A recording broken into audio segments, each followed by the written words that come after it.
Well, 'tis the season for sinus infections, and Dr. Zachary White is an ear, nose, and throat and I'm going to give this title of yours a try, Dr. White. Otolaryngologist. Pretty close. How'd I do? Otolaryngologist. Pretty close. Pretty good. Well, I gave it my best shot. At Bronson in Kalamazoo and Battle Creek, and Dr. White joins us for our Bronson Health Chat this morning here on WKZO. Well, now that we're into fall and headed full speed toward winter, maybe a little earlier than we want to, no better time for a discussion about sinus infections or sinusitis. So what is sinusitis, and why are so many people confused about what it is and what they have? Well, thanks for having me. And sinusitis is a very common condition, but every sinus infection is not the same. What type you have depends on how long and how often the bouts of sinusitis last. And sinusitis can also be easily mistaken for something else, especially, in the beginning of the disease process. For instance, a common cold could be mistaken for sinusitis, and that's why your family doctor may not just ask you what symptoms you've had, but also for how long you've had them.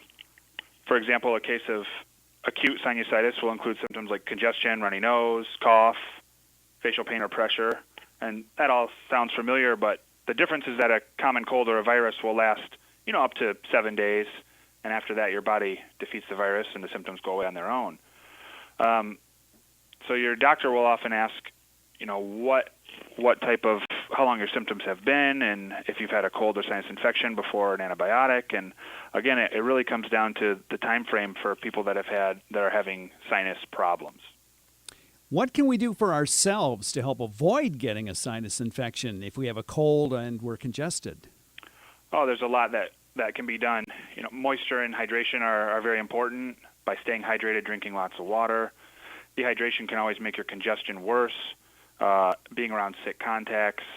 The extra congestion can make your sinuses more susceptible to infection due to increased swelling in your nose.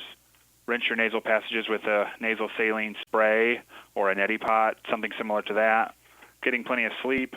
Your body needs rest to heal itself and to fight off these viral infections that you may be having.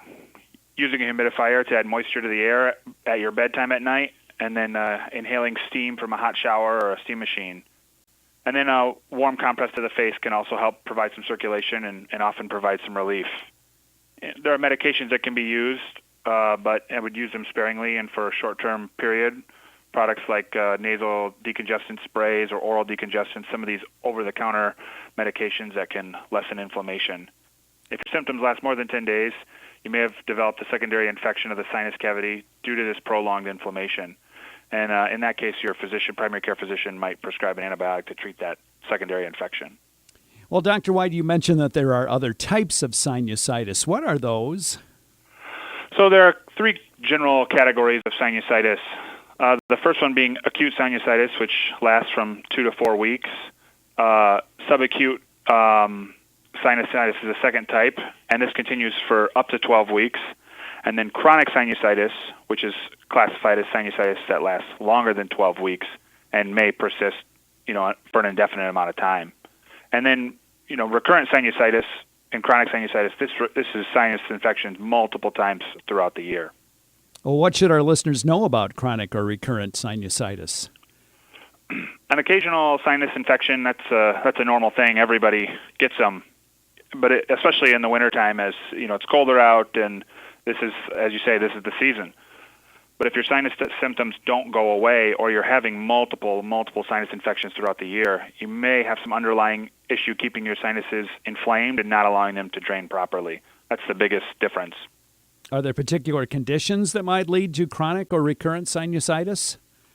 There are conditions that can, have an effect on chronic sinusitis or recurrent sinusitis. Chronic allergies, chronic respiratory tract infections, asthma, compromised immune system, any physical damage to the nose or the sinuses, any tumors or nasal polyps, having a deviated or bent septum, and then another big one is smoking or consistent exposure to cigarette smoke is an irritant that aggravates the sinuses. Well, Dr. White, if one of our listeners thinks they may have this condition or are struggling with it or just want some more information, what should they do? The first step is to start with your primary care physician and bring those concerns up with them. And if the symptoms persist, that would be the time to continue further and see an ear, nose, and throat surgeon or an allergist to help with your sinus disease. For the majority of the population, meeting with your primary care physician, they do a great job, taking care of sinus disease. Dr. Zachary White has been with us, ear, nose, and throat specialist at Bronson in Kalamazoo and Battle Creek, on our Bronson Health Chat segment for this week, and talking about sinus infections. And Dr. White, we thank you for sharing this information with us. It'll be very valuable, I'm sure, in the months to come. Yes, thank you for having me, and happy holidays. And to you as well on News Radio 590 and 106.9 FM WKZO.